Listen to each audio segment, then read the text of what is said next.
Price the Lord. ஆண்டவராகிய இயேசு கிறிஸ்துவின் நாமத்தினாலே இந்த 37வது நாள் ஜெபத்திலே உங்கள் எல்லாரையும் சந்திப்பதிலே நான் மிகவும் மகிழ்ச்சி அடைகிறேன். ஆண்டவர் உங்களோடு கூட இருந்து ஆண்டவர் வெற்றியாய் நடத்துவார். கர்த்தர் உங்களை ஆசீர்வதிப்பார். கர்த்தர் உங்களுக்கு சொல்லித் தருவார். ஆண்டவர் உங்களுக்கு ஞானத்தினால கர்த்தர் நிரப்புவார். இந்த 40 நாளிலே நீங்கள் இந்த ஜெபத்தில் இருப்பது மிகுந்த ஆசீர்வாதம். இதனுடைய பலன் இன்று அல்ல, கர்த்தர் இம்மையிலும் மறுமையிலும் கர்த்தர் உங்களுக்கு தருவாராக. அவரோடு செலவு பண்ணுகிற நேரங்கள் நம்முடைய வாழ்க்கையில் ஒரு பெரிய இன்வெஸ்ட்மெண்ட்டு. அது இப்பொழுது உமக்கு தெரியாவிட்டாலும் பிற்காலத்தில் கண்டிப்பாக நம்முடைய கண்கள் காணும். இன்று ஆண்டவர் ஒரு சம்பவத்தை வேதத்திலிருந்து எனக்கு நினைப்பூட்டினார். எனக்கு ரொம்ப ஆச்சரியமாக இருந்துச்சு. வாசிக்கலாம். மார்க் எழுதின சுவிசேஷம் 4ஆம் அதிகாரத்தினுடைய 39வது வசனத்தை வாசிக்கலாம்.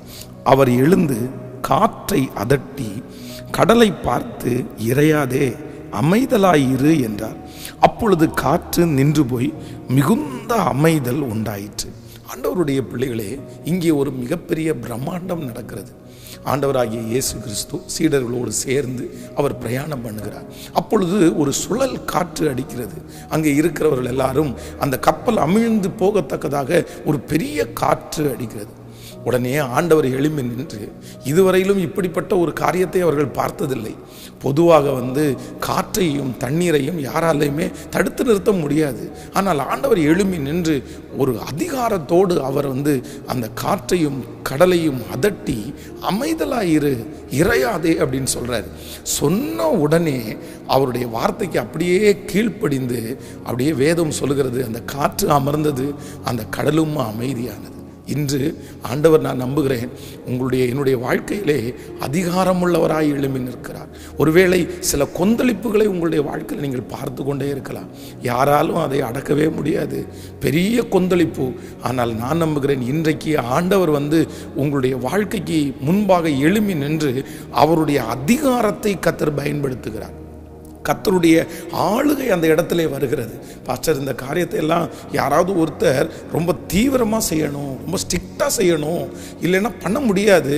ஆனால் ஆண்டவர் இந்த நாளிலே கர்த்தர் வாக்கு கொடுக்கிறார், நான் உன்னுடைய வாழ்க்கையிலே, உன்னுடைய காரியத்திலே நான் தீவிரம் காட்டுவேன், என்னுடைய அதிகாரத்தை நான் செலுத்துவேன். உங்களுடைய வாழ்க்கையில் எந்தெந்த இடத்துலெல்லாம் கர்த்தர் அதிகாரத்தை செலுத்தணுமோ அங்கெல்லாம் ஆண்டவருடைய அதிகாரம் உங்கள் வாழ்க்கையிலே வரும். வேதத்தில் நீங்கள் வாசிக்கும் போது அவ்வளவு நாட்களாய் ஒரு மனிதன் வியாதியாக இருக்கிறார். ஆனால் அந்த மனுஷனை விடுதலை ஆக்குனது அந்த ஜனங்கள் எல்லாம் ரொம்ப தப்பாக சொல்கிறாங்க. ஒரு ஓய்வு நாள் ஆச்சுல்ல, இந்த நாளில் அப்படி செய்ய முடியுமா? செய்வது வழக்கமா? இவர் எங்கே வழக்கத்துக்கு மாறாய் செய்கிறார். ஆனால் அந்த இடத்திலே ஆண்டவர் தன்னுடைய அதிகாரத்தை கர்த்தர் பயன்படுத்தினார். அந்த இடத்துல ஆண்டவர் அவர்களுக்கு ஒத்து போகவே இல்லை. நான் நம்புகிறேன், ஒருவேளை சுற்றி இருக்கிற நிறைய பேர் உங்களுடைய வாழ்க்கையிலே இதெல்லாம் செய்ய முடியாது இவனால் அப்படின்னு சாதாரணமாய் எடை போட்டிருக்கலாம். இவனுக்கு நடக்காது என்று சாதாரணமாய் எடை போட்டிருக்கலாம். ஆனால் ஆண்டவர் இன்று இந்த நாளிலே கர்த்தர் வாக்கு கொடுக்கிறார், என் அதிகாரம் அந்த இடத்திலே வரும்.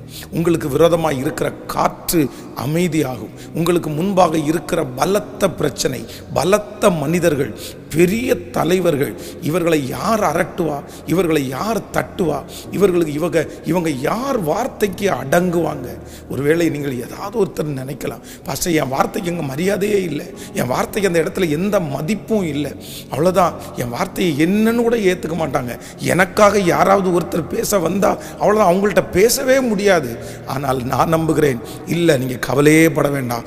உங்கள் வார்த்தைக்கு அதிகாரம் இல்லாமல் இருக்கலாம், உங்கள் வார்த்தைக்கு பயம் இல்லாமல் இருக்கலாம், உங்க வார்த்தைக்கு பயம் இல்லாமல் உங்களை எவ்வளவு வேண்டும் என்றாலும் கஷ்டப்படுத்தலாம்.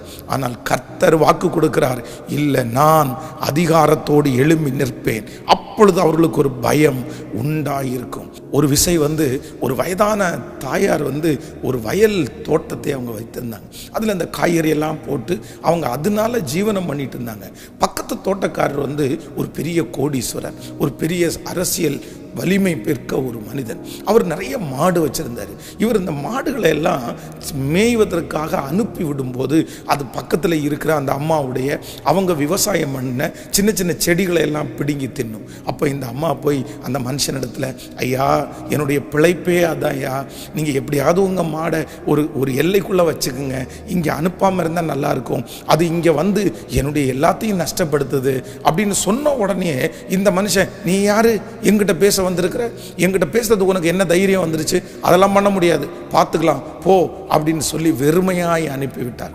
இந்த தாயார் ஆண்டவரிடத்தில் வந்து ஜெபம் பண்ணாங்க, ஆண்டவரே எனக்கு எந்த அதிகாரமும் இல்லை, நான் என்ன பண்ணுறது எனக்கு தெரியல, ஆனால் நீங்கள் அதிகாரம் இருக்கிறவங்க, நீங்கள் தான் அந்த மனுஷனை தட்டி கொடுக்க முடியும், நீங்கள் தான் அந்த மனுஷனை அப்படி வைக்க முடியும்னு ஜெபம் பண்ணாங்க.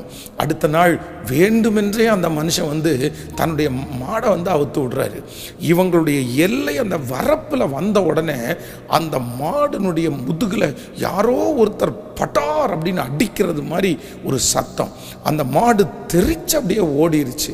அதற்கு பிறகு பார்த்தீங்கன்னா அந்த மனுஷன் கொண்டு வந்து பக்கத்தில் அந்த மாடை கொண்டு வந்தால் கூட இவங்களுடைய அந்த எல்லை வந்துச்சு பாருங்கள், அந்த வரப்பு வந்துச்சு பாருங்கள், அந்த மாடு அப்படியே தெரிச்சு ஓடும், தன்னுடைய அந்த எஜமான் அப்படியே இழுத்துட்டு ஓடும். அன்றையிலிருந்து அந்த மனுஷனுக்கு ஒரு பயம் உண்டானது. நான் நம்புகிறேன் கர்த்தருடைய பிள்ளையே, உங்களை யார் வேணாலும் அதிகாரம் செலுத்தலாம், உங்களுடைய வார்த்தையை நிறைய பேர் ஒருவேளை துச்சமாக நினைக்கலாம், ஆனால் இந்த ஆண்டவர் 40 நாள் வாக்கு கொடுக்குறாரு, நான் என்னுடைய அதிகாரத்தை உனக்கு விரோதமாக எழும்பி நிற்கிறவர்களுடைய மனதிலே நான் செலுத்துவேன் என்று கர்த்தர் வாக்கு கொடுக்கிறார். ஆண்டவரே, உம்முடைய பிள்ளைகள் ஒவ்வொருவருக்காக நான் ஜெபிக்கிறேன். கோடி நன்றி. இந்த வார்த்தை ஆமென்றும் ஆமேன் என்றும் அப்படியே நடக்கட்டும் சுவாமி. இன்றைக்கு திருமண நாளை காண்கிற, பிறந்த நாளை காண்கிற உம்முடைய பிள்ளைகளை மனதார நான் ஆசீர்வதித்து நான் ஜெபிக்கிறேன்.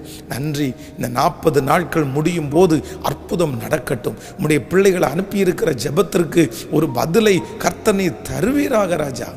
ஆசீர்வதியும் இயேசுவின் மூலம் பிதாவே, ஆமேன். ஆண்டவர் உங்களை ஆசீர்வதிப்பார். வருகிற வெள்ளிக்கிழமை குட் ஃப்ரைடே சர்வீஸ் 6 மணிக்கும், ஈஸ்டர் சர்வீஸ் ஞாயிற்றுக்கிழமை 6 மணிக்கும் நடைபெறும். கலந்து கொள்ளுங்கள். ஆண்டவர் உங்களை ஆசீர்வதிப்பார். God bless you. Praise the Lord. Amen.